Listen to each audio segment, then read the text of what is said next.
First, I want to say welcome. I have heard from Nancy and April what a wonderful Chamber of Commerce this is. And when I came this morning, I really was impressed by how interested you are in each other's businesses, and I could see open hearts that really want to help each other out, and I'm not just saying that. Really warm, good environment. And thank you for having me today. It's 2019! Happy New Year. Happy New Year. Are you ready to get started? No?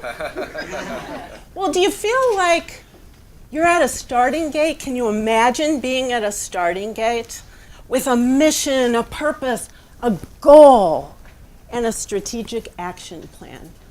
You know, based on what you did last year, what worked, what didn't work, maybe some new things you want to explore for the next year, right? So here you are. Like, imagine yourself literally at a starting gate. You know what your goals are. You know what your ideal business situation is. Now picture yourself crossing the finish line. What will it be like to be that, enjoy that, live that? Could it be maybe you put in place new marketing that brings in more clients? Could it be maybe that you have better business acumen? Present yourself as a leader. Could it be 300% more revenues? If you like any of those for 2019, across the finish line, turn to the person next to you and say, I like it like that for 2019. I like that. I like it like that for 2019 too. And beyond.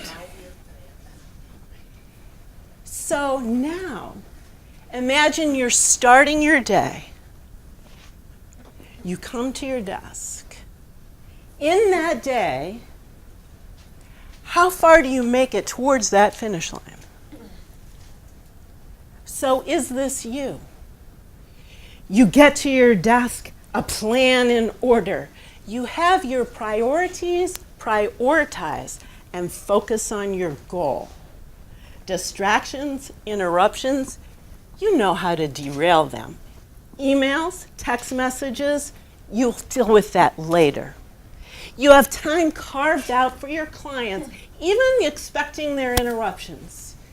You have a meeting planned later today. It's already organized, well planned out. When you get there, it's efficient, effective, and it ends on time. You look at the clock, 4 o'clock.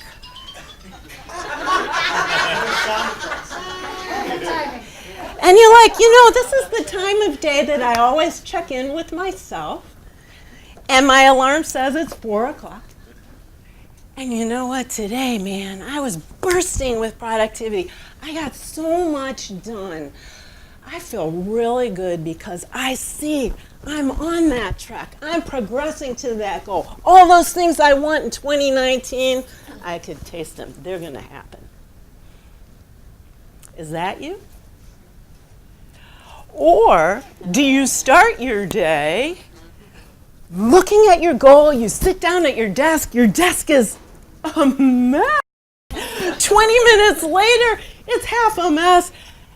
You've got interruptions, you've got text messages, emails, Wikipedia, the news, your family, client calls, going to that meeting. Oh my God, I got to put that report together quick. And by 4 o'clock in the afternoon, you look at the goal and you're saying to yourself, did I make it 2 steps forward or am I 2 steps back?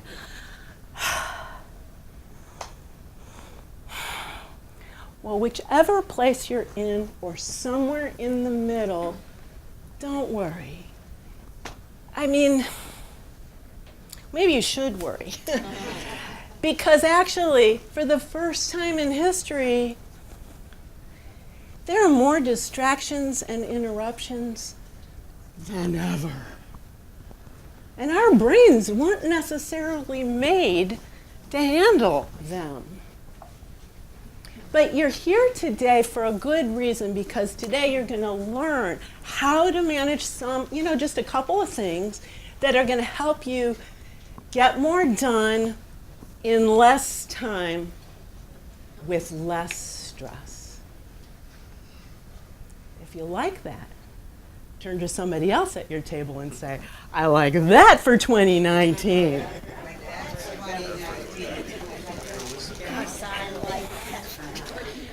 I like that too. I like it too. So, thinking about the distractions and interruptions, there's one that kind of goes under the radar, but is an important one to consider. April, I think you'll recognize this one. How often are you chit-chatting with a client or a colleague, and you're sitting there talking with them, and you're thinking, you're done with the productive conversation and just into the chit-chat, and you're thinking to yourself, I could be getting a lot of work done right now. Well, in that moment, you have to realize they're holding you hostage, and you're allowing them to. You see, with client and colleague chit-chat, what happens is that we're standing there with them, and we have an option of what we can do. And so when you're being held hostage, you can think, do I want to be here, or do I want to be productive? So here's an example for you. It was in my early years when I owned a prop rental house for movies, theater, and television. So it was a beautiful fall day, New York City, blue sky. Love those days. So I was in the prop house in the warehouse with Ted. Ted's one of my favorite customers. He was working on the movie New Jack City. So as fast as Ted was pointing to appliances, TVs, street lamps, electronics, furniture, artwork, paperwork, I was writing it all down. I was filling up his cart with knickknacks and tchotchkes. I was doing everything to make Ted's sets shine. I was doing what I was in business to do. How much time are you actually doing what you're in business to do? Well, as I was standing there, it was the dinosaur days of beepers. And Erica, my assistant, was upstairs. She was wrapping and inventorying Ted's order. But judging by the beeper, something was wrong. Ted, I just got set dressing shop phone number with a 911. Uh-oh. I'm sorry, I gotta run upstairs. I'll be back as soon as possible. Yeah, I'll let you know right away what's going on. So then, what I did is I was like a mother hen. I ran past the elevator. I ran up the flights of stairs. I got to the set dressing shop. I did my Charlie's Angel kick. I burst the door open, and I looked with an assessment very quick. Erica, flustered but fine. Intruder, no. Fire, no. Burnt popcorn in the microwave? No. Erica, are you okay? Is everything all right? Well, Erica, she kind of looked like a puppy dog who knew she had done something wrong. And as I saw her lift her hands up over the desk, I knew what the problem was. Erica had locked herself in a pair of handcuffs. She said, it's just that I never tried on handcuffs before, and I saw them sitting there, and I thought I'd try them on, but I didn't think to ask you, do you have a key? Like, oh my God, Erica, that is so funny. Yeah, you should have asked me if I have a key. So in that moment, as funny as it was, what I realized was that though Erica was wearing the handcuffs literally, I was wearing them metaphorically. Here's why. Colleague, client, chit-chat is the number 2 reason for disruptions of productivity in the office. Number 2. What do you think number 1 is? I knew you'd say that. We think that. Noise, number 1. Studies show that you're interrupted every 10 minutes. Every 10 minutes. Now, most of the studies and research today are done for people in offices. There aren't a lot of studies of business owners. So I want to do an experiment, do a study here with you. Okay? Try it out. So thinking about all the different distractions that you have every day. Emails, phone calls, text messages, what else? Client-colleague chit-chat. Social media. Nobody checks Amazon. News, Wikipedia. Anything else come to mind? Well, thinking of all the distractions, maybe want to get a cup of coffee. Think of your day and just come up with an estimate. From the time that you start till the time that you end your day, how many times do you think you get distracted? Just take 10 seconds to kind of just throw out a guess. 30? Who else? Any guess is fine. 100. Ooh, 100. Could be. If it's between 30 and 100 for you, please raise your hand. At least. So study from, is there any good mathematician in the room? So studies from University of California in Irvine say that every time you are interrupted, it takes 25 minutes to get back to the original task. So Marilyn, 30 times a day times 25 minutes. Help me, somebody. Well, if it was 30 times 3, that'd be 900 minutes, right? 900 minutes is how many hours? We need a mathemat, huh? It's a lot. It's a lot of hours. I like your calculator. Yeah, that's more than a full day. So here's how it gets to be 25 minutes. Your brain focuses on one network at a time. So when you're in the middle, you have that good focused attention. Once you get distracted, it's like a ping pong game. Your brain goes to another network. And to get back to the original network, it's like stopping a car. You can't go 0 to 60. You have to first get the key back, turn the car on, get the car out ahead of you, and slowly get back to where you were.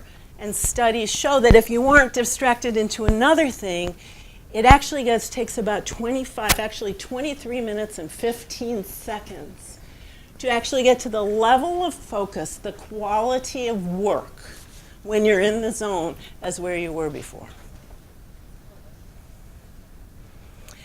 So the next time a colleague or a client, when you're done with the productive conversation and you're into the chit-chat, think to yourself, do I want to be productive? Or do I want to continue this conversation? Because if I want to be productive, this 2-minute conversation could cost me a half an hour of productivity time. Do you see how in that moment you're holding the handcuffs and you're holding the key? So studies show that all of us lose somewhere, because of the world of distractions and interruptions, between 2 and 6 hours of productivity time a day. If it's 2 hours and they work 5 days a week, that's 546 hours a year. So Nick and Nick, think how well our government would run if you recoup that time and got more done in half the time with less stress. Makes you think, right? So this topic is very personal for me. And it's a little difficult for me to talk about this. Even though I'm a speaker, I just have an image of myself as this really vibrant, healthy person, which I am. But the truth is, and I go, God, that was me? Years ago, I had a brain tumor, which was removed, but it left me susceptible to chronic cluster migraines. And so a few years ago, I woke up on a gray Cleveland day, dark like this, darker, with a screaming headache.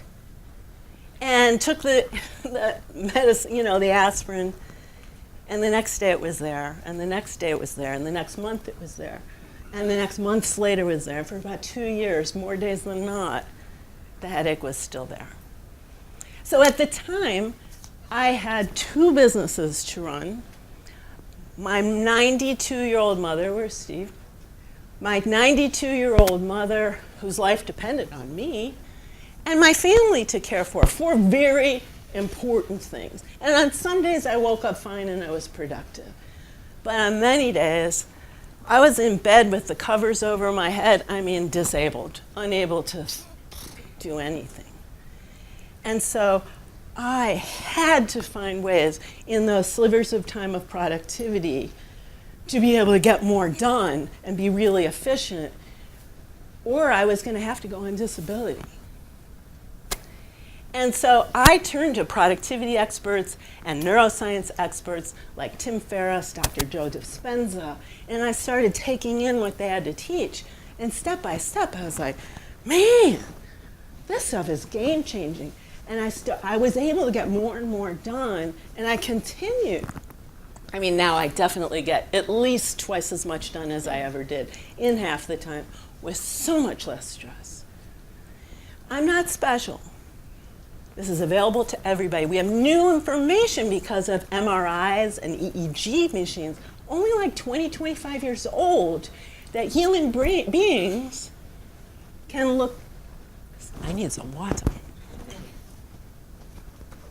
Only that small of a period of time that human beings are able to look at the human brain and see how it can help us get more done and be better leaders and live with so much less stress.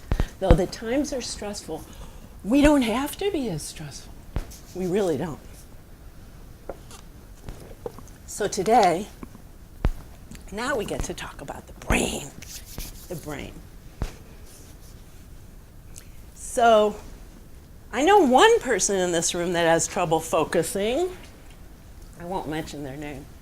But does anyone else have trouble focusing at the task at hand? Focus. It's one of the biggest problems today. Now, if you were to say to me, to answer that question, excuse me, what did you say? Then your answer could just simply be, yes, please. So when I think of focus, it makes me think of my doggie, Sienna. Because when my doggie was little, when I first got her and she was a puppy, oh my God, she dashed here and there. She was unruly and undisciplined. Even when she was on a leash, she was a part pit bull, so, it was really tough. And I was miffed. I had no idea how I could get this sweet, dear, horrific doggie to become an obedient, focused dog. So I got a trainer. And so the trainer help me, with the first 3 commands you give a dog. What are they? That's right. I'm going to do it in a different order. Come, sit, and stay. And so what I did is, what he taught me to do was, here's Sienna, have her there, and then I step back and I say, Sienna, come. And then Sienna would do the cutest thing. She would just hightail it towards me so fast, it seemed like she'd have to skid to a stop. And she would just sit there focusing completely on me. It was the cutest thing. But of course, that's because I had a treat. Now, if you're a parent, you might understand this training method, bribery. But the interesting thing was, in that moment, as she was doing that, she forgot everything and was focused entirely on me.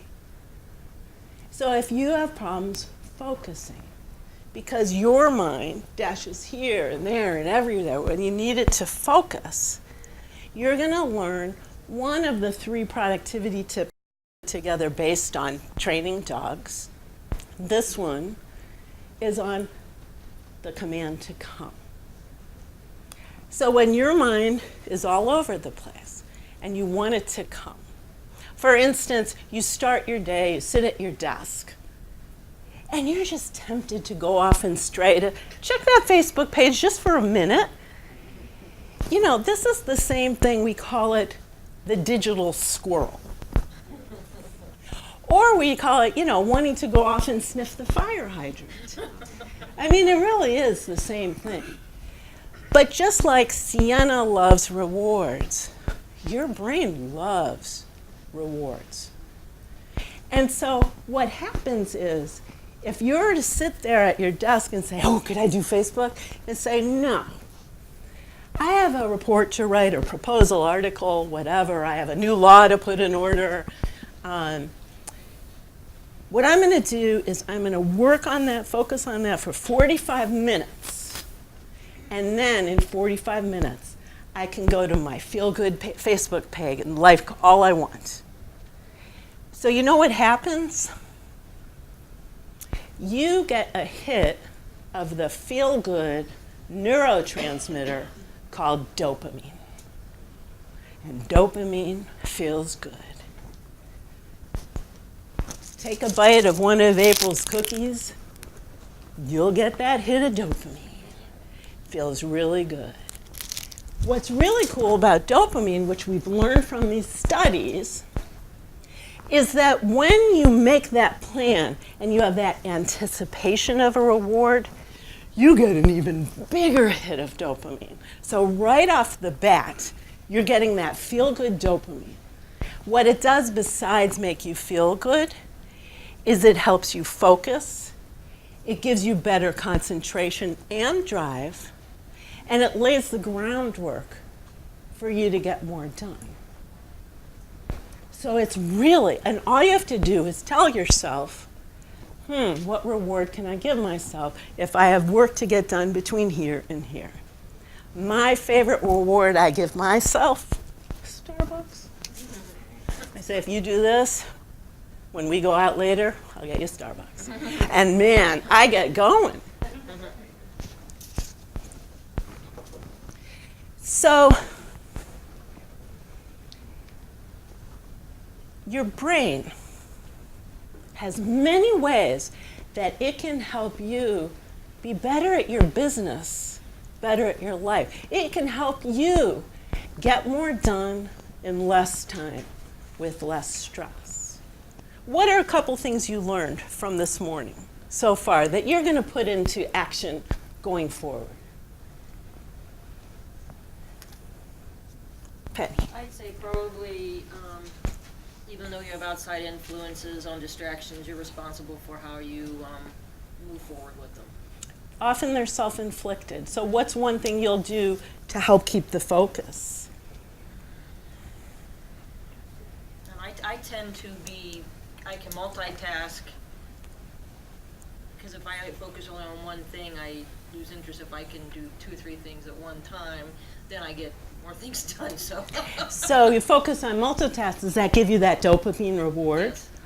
And if you say, I'll do these now, and then later I can do this, see how much more you could focus. I challenge you. Will you get back to me on that? Who else? How about client-colleague chit-chat? What will you do going forward?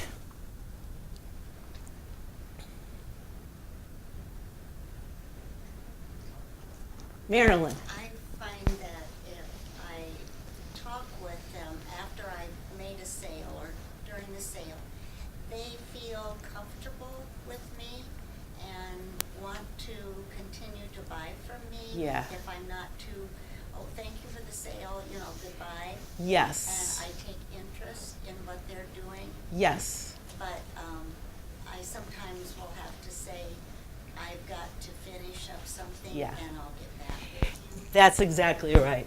So, of course, business comes first, and there's a point where you know to be gracious, and there's a point where a switch flips and you know that it's past that.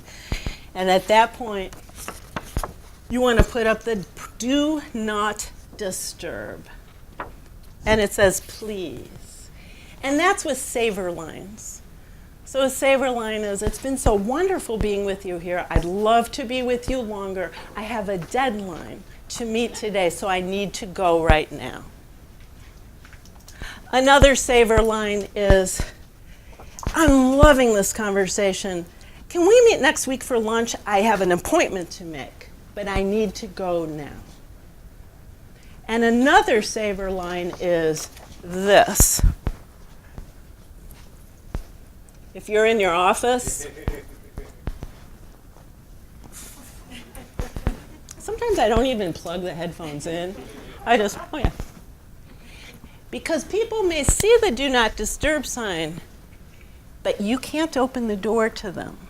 Or you're saying, come on in. Cases with colleagues, maybe chatting families, the relationship is important to schedule weekly times or bi-weekly where you all sit down 15 minutes over coffee, and that way they'll save it up. Exactly. An open door policy is good when it helps them.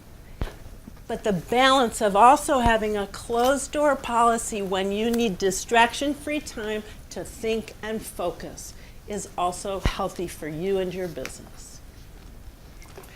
So going forward, I want to say, if you're interested in learning more, if you'd like an article, put an A on this. If you'd like anything more information about how your brain works for you so you can work better in your business and your life, answer the insight sheet.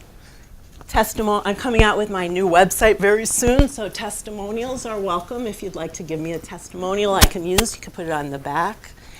And I do have a real special on coaching. This is not a sale. This is for people who are feeling overwhelmed, pressured by time and distractions and interruptions. It's a really deep dive for 4 one-hour sessions at $299. If you know the price of business coaching, you'll know that's a really good offer. So going forward, think about what disruptions and disruptions do, how much they cost your business. And be sure to tell the people in your life when it's time for you to have distraction-free time to think and to work. And make sure that when you're doing that, you offer yourself a reward so you have that distraction-free time to think and work. And you'll get that dopamine rush, and then you'll get it again when you get your reward. It's really fun. And what you'll see is you're going to get faster at making it down the track and achieving those goals in 2019. Let's all make it the best one yet. Thank you, Susanna. And since you were such a great audience, chocolate for everyone.